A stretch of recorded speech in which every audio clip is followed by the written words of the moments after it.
An apple a day keeps the doctor away, but a glass of OJ keeps the adversary at bay. Here's Oddjob.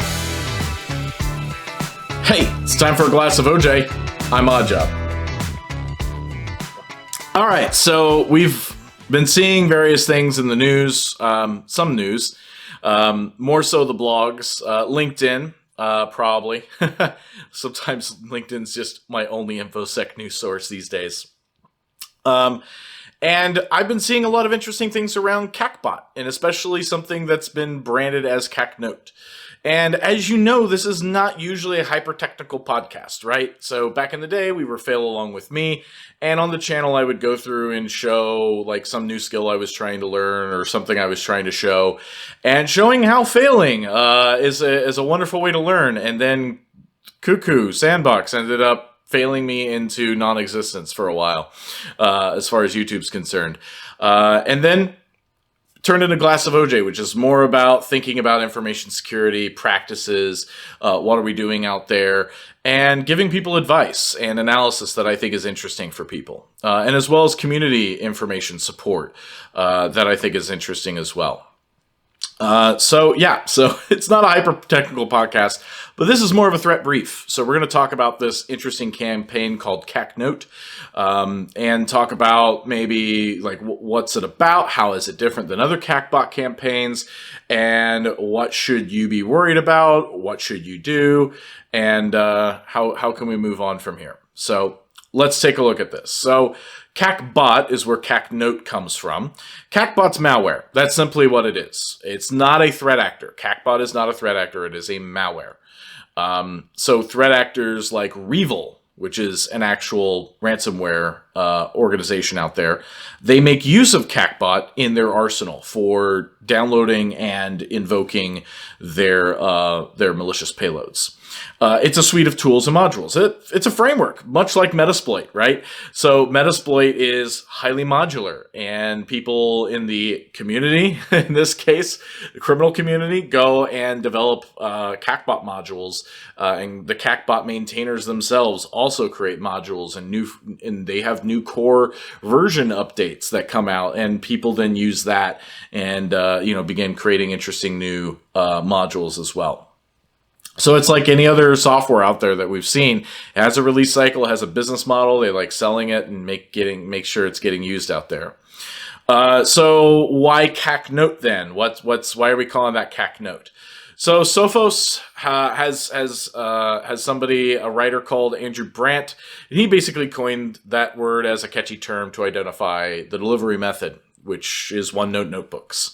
And if you don't know what a OneNote notebook is, it's really interesting. It's interesting to see how many people don't know what OneNote is. And so essentially OneNote, consider it a notebook. You'll have a notebook, and then you'll have various tabs across the top, and in each tab you'll have pages. Sometimes you can use it for meeting notes. Sometimes you can use it to kind of charter out or kind of outline projects and, updates on that and kind of milestones where you want to be on that, budgets. You can do incident reports on them. I know people who do OSCP, and when they're going through on OSCP and basically scanning and doing every part of the phase of their attack, they're going through, and each page is an actual individual system that they've attacked, and then so they go from like reconnaissance, and then they go through lateral movement and other things like that, or foothold and everything. And they have pages for hosts and what's on them, interesting indicators, all that good stuff. It's a notebook. It's not generally something shared, and if it is, it's usually on SharePoint or OneNote online. But what does the campaign look like? So back in December, a threat actor was actually using OneNote to distribute async RAT, remote access tool, and this died down in January. So Proofpoint, TrustedSec, others began telling folks about OneNote attachments being used for remote access tool distribution. It could be that they decided to take a break. It could be that was a test for just general usage. It could be that this was a targeted attack back in December, that they were very focused on certain things out there. maybe the makers of Qakbot or the people who are using Qakbot for this particular case said, that looks interesting. Maybe we try this with Qakbot instead. So not quite sure where it's at. I've not really seen many opinions as to if this is the same threat actor or not. More so, I've seen indications that these are probably different actors.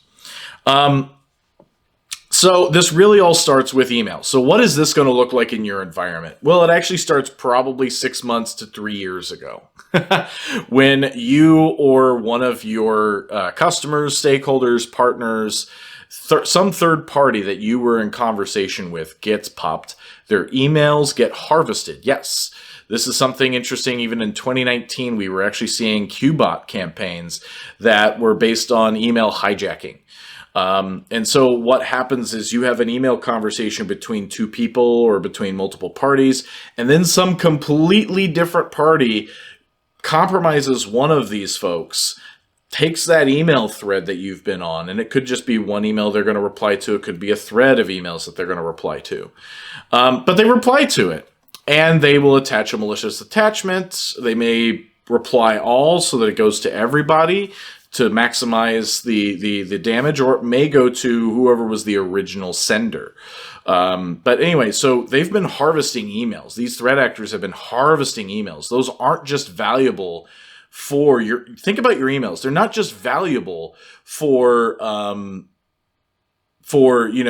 trade secrets and things like that. They're also valuable to utilize later for hijacking purposes, because it lends legitimacy when you see a reply to an email thread you've had, because now when you reread that subject, you are reminded of this subject, you are reminded of this conversation, and your head's already in the history of that conversation, and you're going to already bypass thinking and looking at who sent this and everything like this. You're just going to react. So it's a really good social engineering technique. But it starts with that. And that, again, this was from a compromise probably 6 months to 3 years ago. Who knows? And I've seen two flavors of delivery being reported on. One being a OneNote file just directly attached.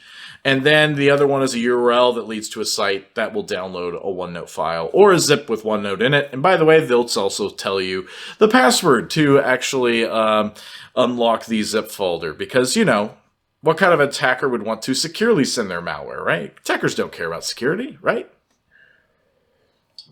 Wrong. They care about making sure you feel safe to open their stuff. That's what they want. And entering a password into a zip file makes it feel safe. Think about that.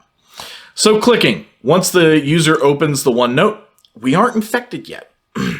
That's not all. Much like Excel, when you click the enable macros or enable editing, and you'll even sometimes see like the picture that they've painted on there, included in there to say, hey, you need to enable this in order to view this file. And people will click.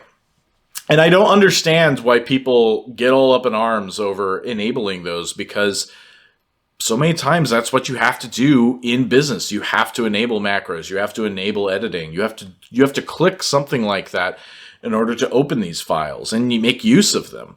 So it doesn't usually help people to say, oh, if you're being told to click it, click to edit or click to run macros, you should be already suspicious.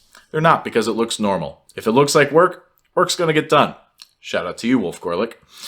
And in this case, basically what is being linked to in the OneNote, it'll have a splash page in the OneNote, or at least it looks like a splash page, and it looks like, Microsoft has the OneNote logo, and then it has some instructions. You need to double click this link in order to open it and basically begin using the document. It's fake. That's not true. And what we'll do is it will download an HTA file and execute it via your web browser of choice. And this will launch curl. So now we're into the actual infection. So now once you have clicked that, you are now getting infected, because it is the HTA file is going to run curl. Curl is going to download a Qakbot DLL from whatever repo they're getting it from. Malicious C2 infrastructure usually. And so it's usually in the form of some kind of non-DLL file. In the cases I've been seeing in some of the places you'll see in the doobly-doo, so, by the way, there's going to be a bit of threat intel in the doobly-doo. There's going to be Sophos, there's going to be SC Media, there's going to be some Proofpoint and some other places, Bleeping Computer, and they all have kind of details, indicators potentially of attack or compromise. So go check that out actually while you're listening and watching me. It's usually in the form of a PNG, JPEG, some other kind of file, but it's going to be not a DLL file. It's not going to look like one. And once downloaded, what they've been doing generally is going to C/ProgramData. They'll then run DLL32.exe on the PNG file. Now that looks weird. Why are you running a DLL execute command on a PNG file? Might be something to be checking in your EDR, your sysmon, your SIM, in Windows events to see if you've seen that behavior in the last couple weeks. It then is going to download via that DLL. Now that's the actual Qakbot service itself. It'll spin up those processes, and it will begin downloading the beaconing, the C2 infrastructure, callbacks, remote code execution, remote code shells, and things like that. It's going to implant persistence. So it's going to do that, and then it'll beacon. And usually it's going to beacon with Cobalt Strike. And then this is where it gets weird. It gets interesting because now you have a semi-manual, semi-automated process. This is where that, you've got Metasploit on right now, and you've got a remote shell, and now you can do more Metasploit madness, and you could load more things. You can load more modules. You could use Empire. In fact, some of them are using Empire once they're in, which is another type of framework for post-exploitation. So they're exploited. They've got shell. Now what? You use post-exploitation frameworks. You got your dropper framework in, but now you have post-exploitation. So normal first objectives apply, which is dump credentialed cache. That's what everyone's going to try to do. They're going to do a Mimikatz. They're going to do something to download, dump the LSAS cache, see what credentials they have. Do we have domain admin? Do we have interesting things there? They're going to take a look at SPNs and see things like, do we have any TGTs for any interesting service accounts, domain admin accounts, or other types of accounts out there. Let's go ahead and Kerberos those and grab those as well, those hashes as well, and let's crack those. Let's upload those to the beacon or to the C2, and let's begin, scheduling those for cracking. You'll also want to note that it's going to start scanning your network. So if this workstation is at home with somebody, you're not necessarily safe because it could also go across your VPN. And one of the basic things it's going to start doing is things like, using the net commands to start seeing, what are the domain controllers out there? Who are we connected to? What's our domain? What are controller names out there? What are shares out there? So it's going to start using all of that. Where am I in the domain? Is this computer a domain admin? What group are various things a part of? So it'll do that kind of recon, but it's also going to go through and scan 445, 135. The normal thing you would expect scanners to start doing. What's the other Windows systems out there? What versions of things do we have out there? And we might even start, determining based on version numbers whether there's certain vulnerabilities we might target, right? And so that's what they're going to start doing next, is starting to see how can I gain elevated privilege, how can I start gaining remote access to these other machines, and not just down to your machine and then from your machine to their machine to this other machine, but then how do I get that so that I could load more and then have a completely separate beacon out to the C2 infrastructure, so that way they don't need now to rely on this one system that's probably going to get hopefully contained or remediated in short order, but now they can start spreading and propagating throughout the environment and beacon home. So it's fairly modular, so there's a lot of it depends, and you can see a lot of different things. It appears someone is on the end of this C2 session kicking off Empire, Cobalt Strike, and other types of modules for post-exploitation. They're waiting for results of scans. They're waiting for other reconnaissance that's coming back to determine what's the next move in the playbook. So that really means by the time you've got Qakbot on your system and running, it could take anywhere from a few minutes to a couple hours before they've jumped out of that box into something else. So you could have a bit of time to catch this and stop it. You could have almost no time to catch this and stop it once it starts. So, be very vigilant on this one. What's the objective though? So that's just kind of that. Okay, they're going to laterally move, but what are they going to get to? What's their end game here? And right now, Qakbot's malware, right? So and we're seeing this as a massive campaign. And so generally when we see massive campaigns out there, we see 2 or 3 things. We're seeing purely just credential compromise at minimum, ransomware of at least the host, but potentially we're trying to move further into the environment. Or just 3, we're moving around the environment and then we're going to sell access to that organization to the highest bidder. And we're going to group them in either with a group of organizations, or we're going to sell them individually, or both, right? And so they're going to sell access to you is essentially what they're doing. But from the reports I'm seeing, this is a massive campaign by a single actor, and that's my opinion too. File names that I've seen reported in the threat reports that kind of indicate this to me is complaint copy _ and you'll see these down in the doobly-doo. It'll follow a format like complaint copy _ and then a series of like 5 or so numbers, and then in parentheses a date like Feb 1, Feb 2, Jan 31, .1. So that's the OneNote file you're looking for. Or someone else also reported application reject _ and another indicated documents folder _ the numbers, the date, and then .1. So that's telling me, and with some of the other things, with loading with PNG files and seeing that, it's a very common delivery method. We're probably dealing with the same threat actor on this one, but there's going to be copycats. There's going to be more sophisticated actors who take this up later and begin doing something far different with this and more interesting. So basically, they're just looking to burrow in, sell access. Now, selling access and then someone taking action on that access could take a week, could take a day, could take a few months. And it just depends on who wants access to you or just generally in the group that you were sold off as. And this is why sometimes you see such huge dwell times for ransomware and other threat actors is,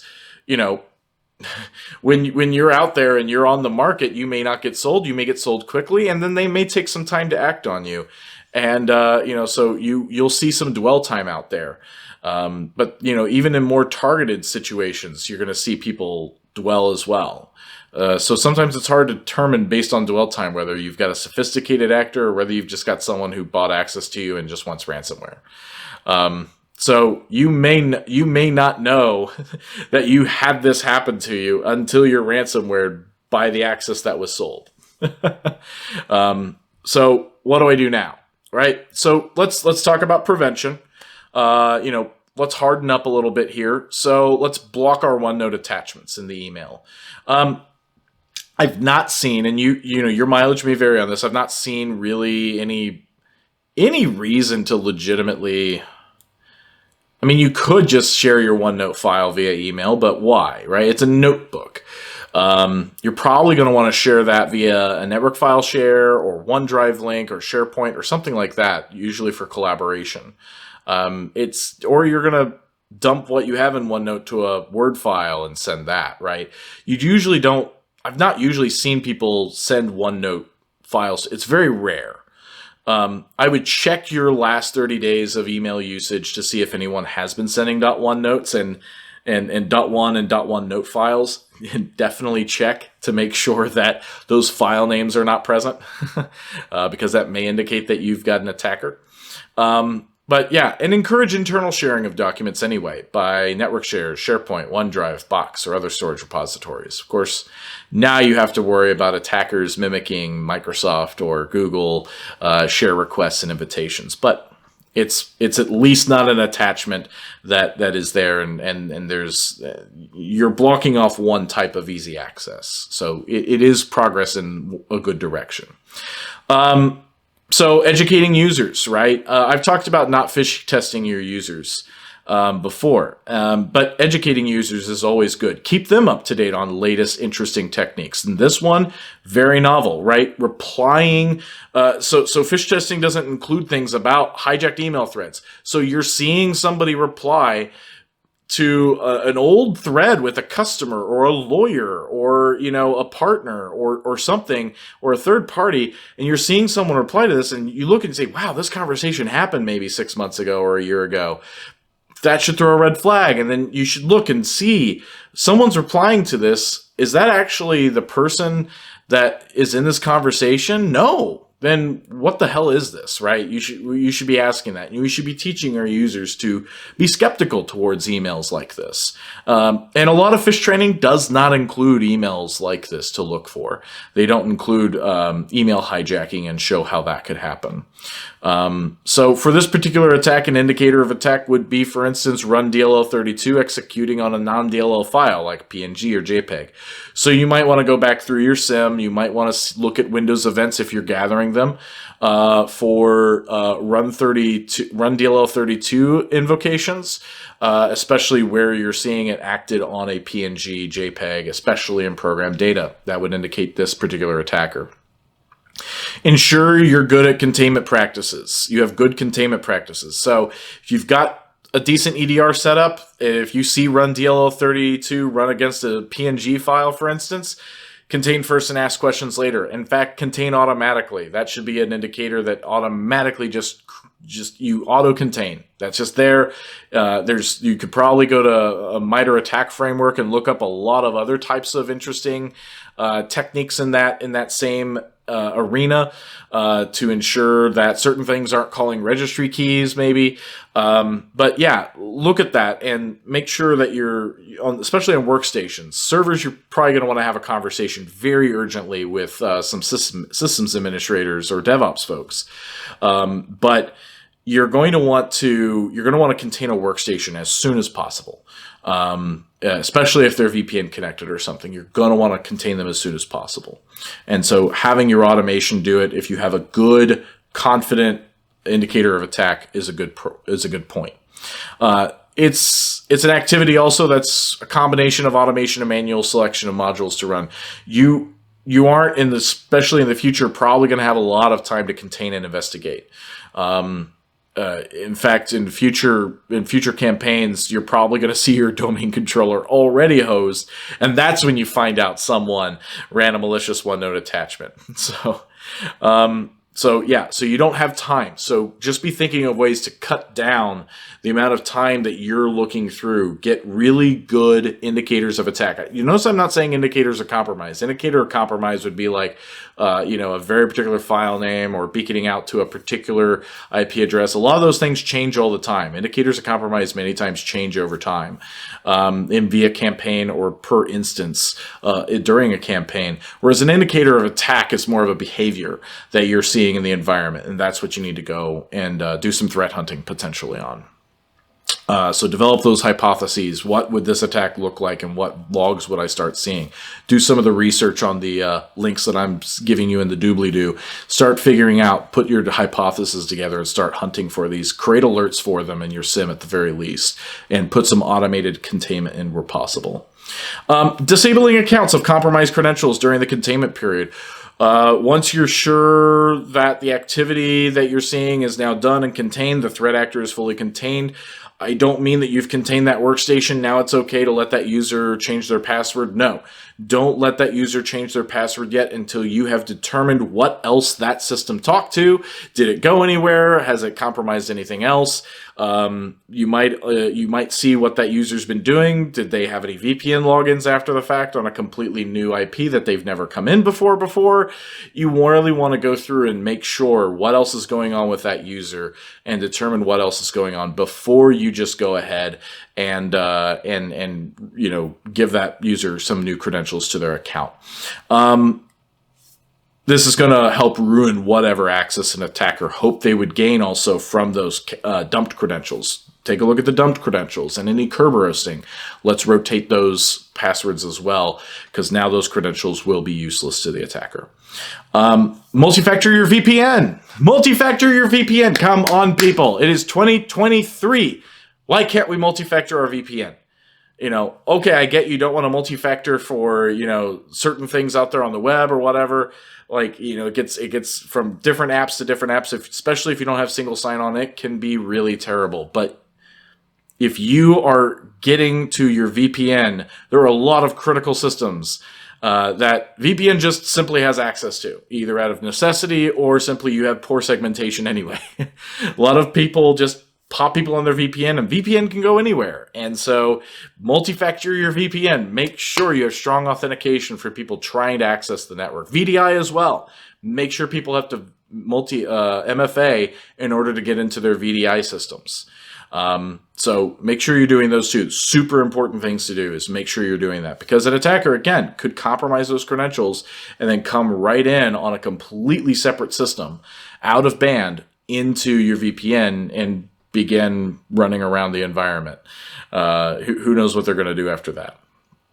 And start looking at systems, right? So what does your VPN have access to? Does it have access to Exchange servers, domain controllers, SQL servers, the super secret creds or cookie recipe or Coca-Cola recipe that you don't want people to have? What does that have access to? And start taking a look at an inventory of, do you actually have those things patched? Are you maintaining them? If not patched, have you put in place the workarounds for many of the big mitigations that were, or many of the big 0 days over the last few years? You take a look at Print Nightmare. We took a look at Zero Logon. We take a look at, for Exchange, for instance, it wasn't Petya. I can't remember it now, but Petit Potem. There it is. So taking a look at that, or even back to 2021 with SAM account name spoofing, where the attacker is going to use the compromised credentials to create a computer account on the domain controller, change the name of it, request a TGT from Kerberos, and then switch it back, and then try to basically escalate to domain controller level, which the domain controller account is a local account on the domain controller, and it is automatically domain admin. So that's a fairly script kiddie easy way to do it.